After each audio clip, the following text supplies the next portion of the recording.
Okay, so you've probably seen the headlines, right? Maybe heard the buzz. There's another U.S. travel ban. Yeah, just signed June 4th, 2025 by President Trump. Exactly. And it's making waves, big waves globally. We've got a pile of sources here, articles, reports laying out the details. Who it hits, why the U.S. says it's needed, and really crucially, how countries are reacting, especially in Africa. Right. So the goal for us here in this deep dive is to cut through some of that noise. We're going to unpack what this executive order actually says, look at the different takes on why it's happening, the effects, all based on these sources. And then really zoom in on the responses. What are African nations? What's the African Union saying and doing? Because there's some, surprising stuff in here when you start digging. Totally. Like direct tit-for-tat actions, really bold statements about dignity. And some pretty pointed questions being raised about who got included versus who didn't. And why? It's definitely complex, huge implications,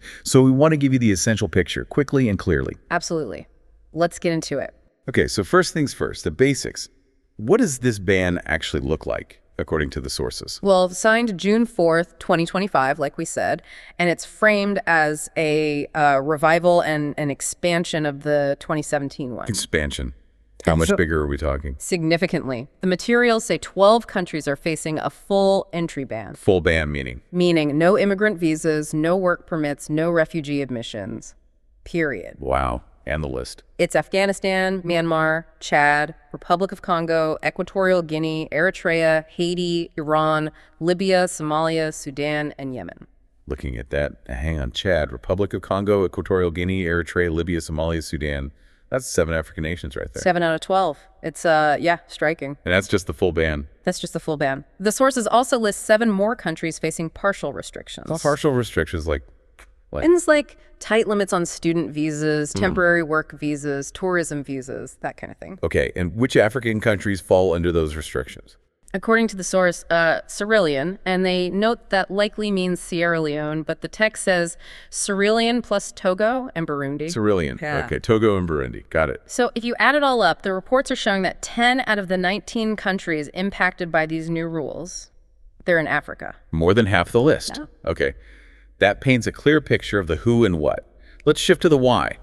What's the official reason given by the U.S. based on this material? Right, the justification. The official line is national security.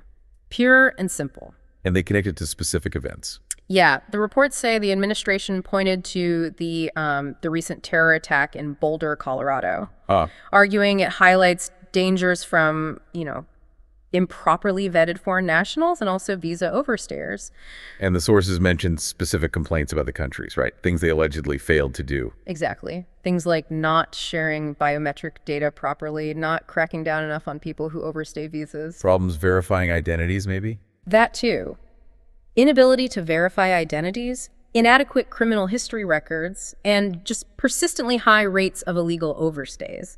That's what the sources say was cited. And there was some strong language quoted, too. Yes. The material includes quotes about needing to prevent major foreign terror attacks on American soil and something like not letting what happened in Europe happen to America. Okay. And they mentioned reviews, possibilities of change. Yeah, a directive for the Secretary of State to conduct security reviews of high-risk regions. And the list isn't necessarily permanent. It could change if countries improve or if new threats pop up. So the official story, as presented in these sources, is all framed around security gaps in compliance. That's the stated rationale, yes. Right.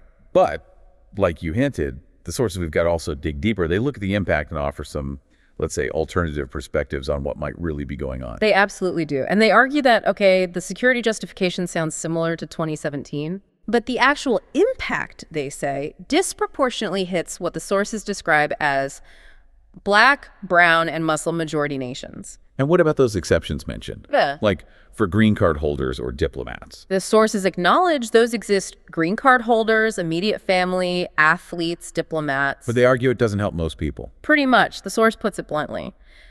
These exceptions don't help the vast majority of ordinary people shut out. And that's where they get into the human cost, right? Exactly. This is where it gets really tangible in the readings. They talk about, actual people, students who got into U.S. colleges, worked so hard, now blocked. Families trying to reunite. Denied. Entrepreneurs trying to get to global summits, no chance. Doctors, researchers, engineers, just locked out of opportunities. Wow. And the sources also make the point that many of these countries are already dealing with so much. Immense challenges, yeah. Conflict, displacement, economic strain.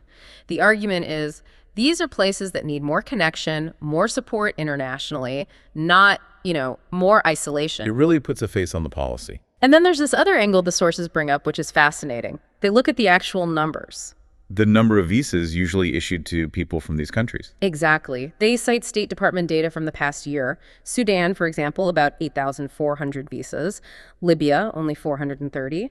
Somalia, around 3,200. Eritrea, 2,700. Republic of Congo, just 263. Chad, about 1,600. Equatorial Guinea, 754. Wait, some of those numbers, like for Libya or Republic of Congo, seem incredibly low to begin with. That's precisely the point the sources hammer home. They argue, look, if the volume of travelers was already this small from some of these places. It raises questions about the scale of the threat versus the scale of the response. Right. Does the stated compliance issue really justify a total ban, given those numbers? The sources suggest it feels disproportionate. So adding all that up, the conclusion in these materials is that this feels less like a pure security measure and more like, quote, selective exclusion. They even use the metaphor of a mirror. A mirror showing. Showing who's being welcomed and who's being excluded on the world stage. That's a powerful image. And they push it further, arguing it's not just about border security, it's about this deeper question of who gets seen as valuable and who gets treated as disposable. Okay. That really sharpens the critical perspective offered in the sources. So given all that the ban, the justification, the criticism, how are the African nations actually responding? The sources say they aren't staying quiet. Not at all. The material is clear. They are not taking this lying down. We see a whole range of reactions. Let's start with Chad. Their response was immediate, very direct. They went for what the source calls swift reciprocity. Within 48 hours, bang, suspended visa processing for American citizens. Wow, that's fast. And didn't their president, Mohammed Idris Deby Itno, have a pretty memorable quote? He did. It's quoted in the source. I have instructed the government to act in accordance with the principle of reciprocity. Chad has neither planes to offer nor billions of dollars to give, but Chad has its dignity and pride. Dignity and pride. Even without the planes or billions, that really lands. Yeah, the sources interpret that as Chad basically saying, our principles, our dignity matter more than your power or wealth, asserting sovereignty. And the source connects this to some interesting speculation about why certain countries were included or excluded, right? Yeah. Specifically regarding the Congos. Yes, this is where it gets really intriguing. The source speculates, okay, why is the Republic of Congo, ROC, on the list, but the Democratic Republic of Congo, DRC, isn't? And if the speculation involves minerals. The source points out the DRC recently signed a significant minerals deal with the U.S.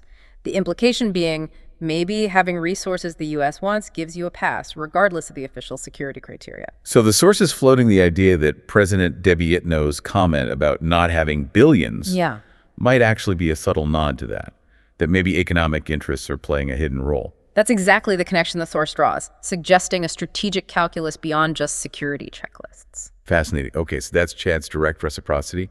What about Somalia? A different approach. Very different. Somalia took a much more diplomatic path. Their ambassador to the U.S., Dahir Hassan Abdi, is quoted. And he emphasized dialogue. Yes, stressing Somalia values its long-standing relationship with the United States and that the country stands ready to engage in dialogue to address the concerns raised. So, discussion over confrontation. Okay. And then the Republic of Congo itself, the one that was included, potentially because of that lack of a big minerals deal, according to the speculation. How did they react? Their reaction, as reported, was mainly surprise, like genuine shock. Surprise? Yeah, they seem to think it must be a mistake, or maybe a misunderstanding. The source even says they speculated Trump might have meant to list the DRC, not them. They mentioned claims about criminals coming from the DRC. Thinking you were put on a travel ban list by accident? That really speaks volumes about how they perceived the communication or lack thereof. Exactly. So they issued statements saying, hey, we're not a terrorist country. We don't have a terrorist vocation. Did they address the overstay issue? They did. They specifically pointed out that their visa overstay rate is actually lower than the DRC's rate. And they've asked the U.S. for an explanation. Formally requested clarification, yes. They want to know the reasoning behind their inclusion. And again, the source brings up that speculation. Right. Linking the ROC's inclusion to maybe not having those precious minerals that the DRC possesses It keeps coming back to that potential economic angle in the analysis. Okay, so we have Chad's reciprocity, Somalia's diplomacy, ROC's surprise and request for clarity. What about a continental response? Did the African Union weigh in? They did. The AU put out a formal statement. What was the tone? It was balanced, I'd say. It acknowledged the U.S.'s sovereign right to control its borders, naturally.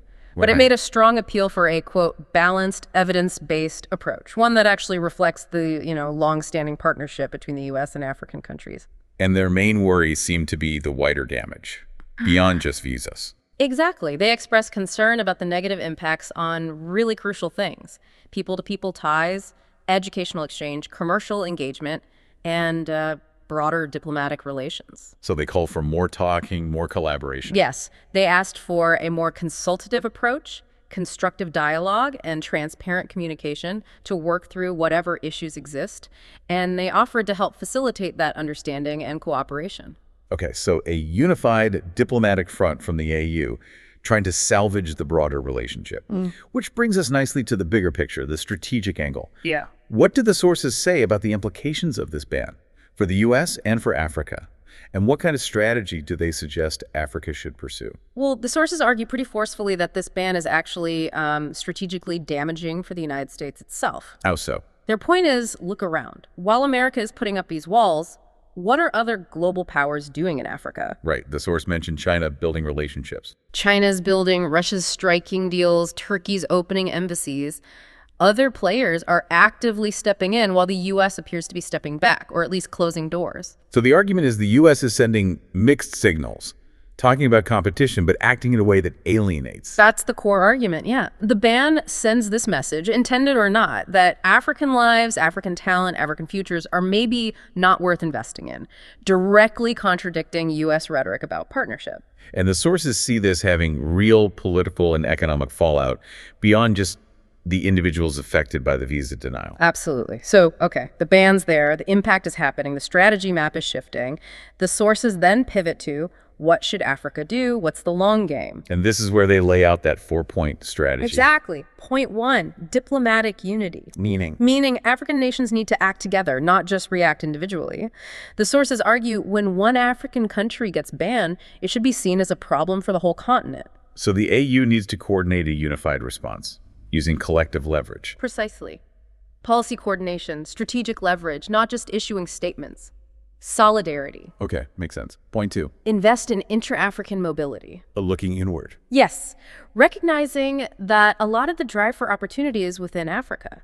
So the strategy is make it easier for Africans to move, work, trade within Africa. Like building more connections, roads, flights. Better infrastructure, yeah. Yep. Opening up skies, easing visa rules between African countries. Build opportunity on the continent itself so people aren't solely reliant on going elsewhere. Right. Create options at home. Okay. Point 3. Build global partnerships that respect. This sounds like diversification. It is. Basically acknowledging the U.S. isn't the only partner available. Africa has options. The idea is to be strategic, negotiate with powers that treat African nations as equals. Not just as aid recipients or resource pools. Exactly. So, strengthening ties with China, the EU, Gulf states, boosting South cooperation, playing the field, but demanding respect. Okay. Diversify and demand respect. And the last point, number 4. Tell them stories. Controlling the narrative. Fundamentally, yes. The sources argue bans like this often come from ignorance, from seeing Africa only through this lens of crisis or threat. So the strategy is to push back against that. Actively push back. Tell Africa's own truth. Highlight the contributions, the innovation, the dynamism, the potential, the aspirations. Counter the negative stereotypes with reality. Shape the perception from within. Because, as the sources emphasize, Africa is the youngest, fastest growing region on the planet. It's a resource, a force. It's, the future. And didn't the sources end that section with some really strong metaphors? It did. Almost defiant. Things like, let them build walls, we'll build bridges. Let them close borders, we'll open doors. Let them ban us, we will rise anyway. Wow.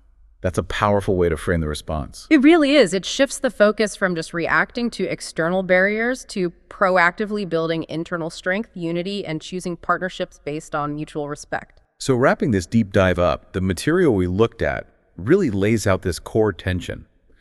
On one hand, you have the U.S. administration's justification focused purely on national security, citing specific failures. And on the other hand, you have the perspective from African nations and the commentary in these sources, which emphasizes the very real human cost, the assertion of national dignity. And raises serious questions about the strategic wisdom from the U.S. side, pushing us to look at those underlying dynamics of global power, value, and who gets included or excluded. It really drives home that these policies, they're never just paperwork, are they? They send these huge signals. They affect real lives, shape relationships, and ultimately influence strategic positioning for years. And understanding that complexity, that's key for all of us, for you listening, to really grasp how these global events work. They aren't just headlines. They have deep human consequences and shape the world we live in. It's definitely a lot to process. It is. But hopefully this gives you a clearer, maybe more nuanced view of the situation. And it leaves us with that final, really provocative thought from the sources. Yeah. The world may try to lock us out, as it often does, but trust me, we're still coming.